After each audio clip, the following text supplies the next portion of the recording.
But we can do things right away. We can do some things. And I'm going to make 3 last suggestions, and then I'm going to say goodbye. And I hope I didn't upset anybody too much today.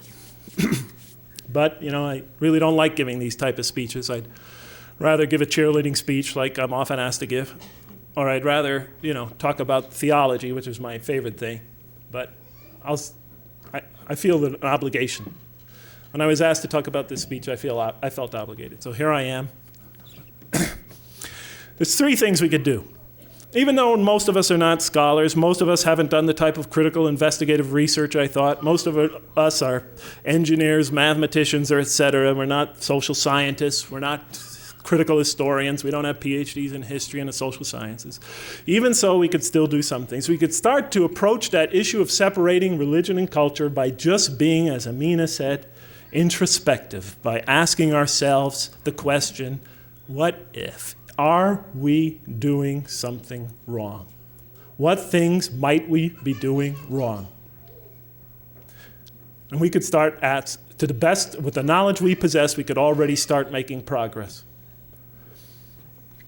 We could start saying what things in this religion are more tradition and what things are essential.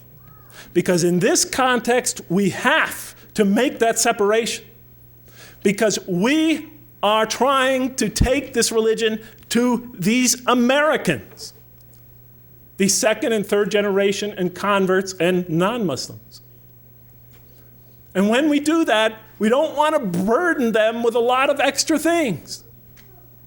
We want to only take them to the essentials, because if you add something that is not essential, you're going to draw them away from the religion. You're going to obscure the truth. So for example, here's just a very simple example. I talked about the seclusion of women that exist in many Muslim communities, especially their denial of the ability to attend the prayer on the same floor with the men, as they do, for example, in Mecca and Medina.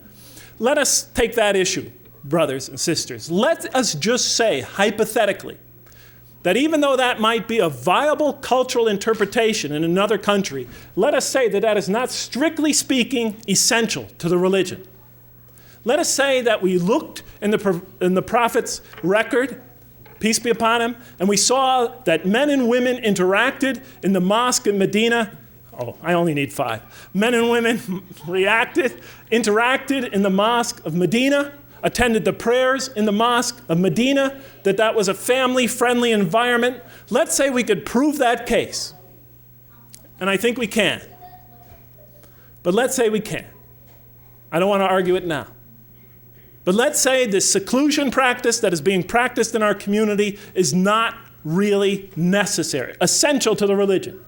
You may have rationalizations for it, but let's say it's not essential to the religion.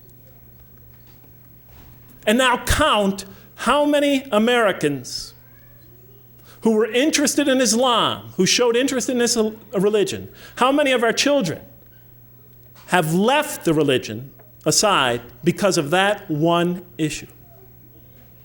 Because of that one issue.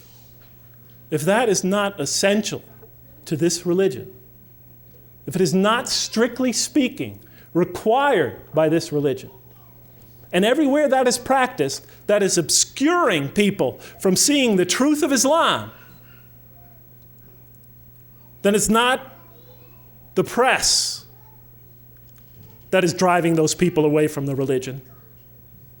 It is not some it's not some Western conspiracy that is preventing them from seeing the truth of Islam. It is us. It is us. It's just a hypothetical question. For how many people in this country is the truth of Islam obscured by practices and notions that we have no explicit divine warrant? All those traditions, if we impose them on people, however small, they could be a barrier between them and the truth of Islam. And the Qur'an criticizes this. It says in no uncertain terms, have you considered what provisions God has sent down for you and how you made some of it haram and some of it halal of your own making?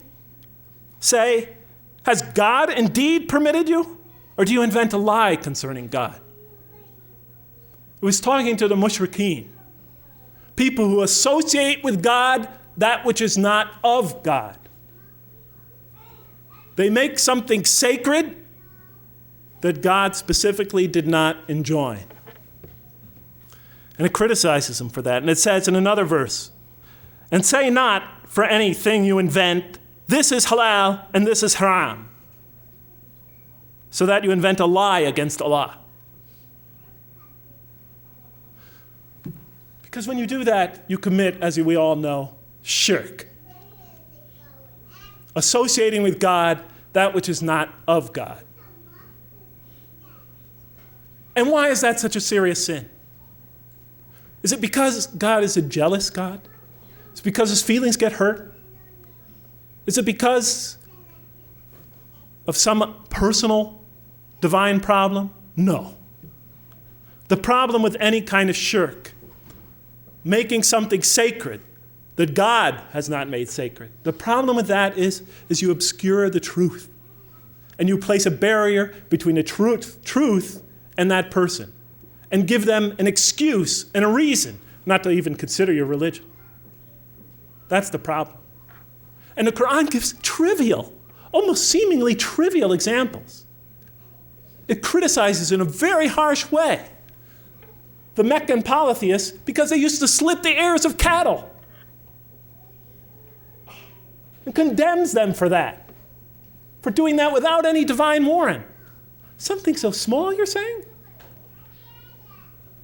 Something so small? The problem is when you do that, maybe you think it's small, but later on for another person, that could be give him a reason to dismiss your faith. Oh, look at that. Look what they do. Oh, I can't consider that religion. That can't be the truth. That's ridiculous. You know? Qur'an gives many examples of that nature. I'll give you a very simple one. The term son of God.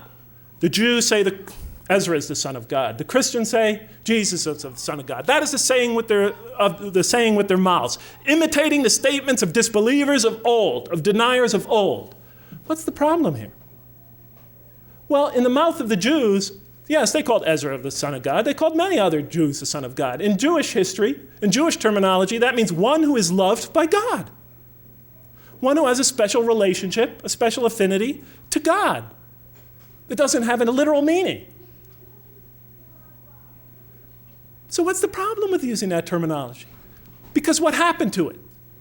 This terminology, which had no divine warrant, no explicit divine warrant, when it came to Christianity, began to be taken literally.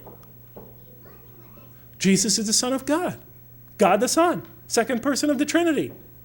Do you know there are millions, tens of millions of people in the West that are now atheists and agnostics exactly because of that? They think the statement doesn't make sense. So by just introducing a terminology like that without any divine warrant has created a huge barrier between people and realizing the relationship with God.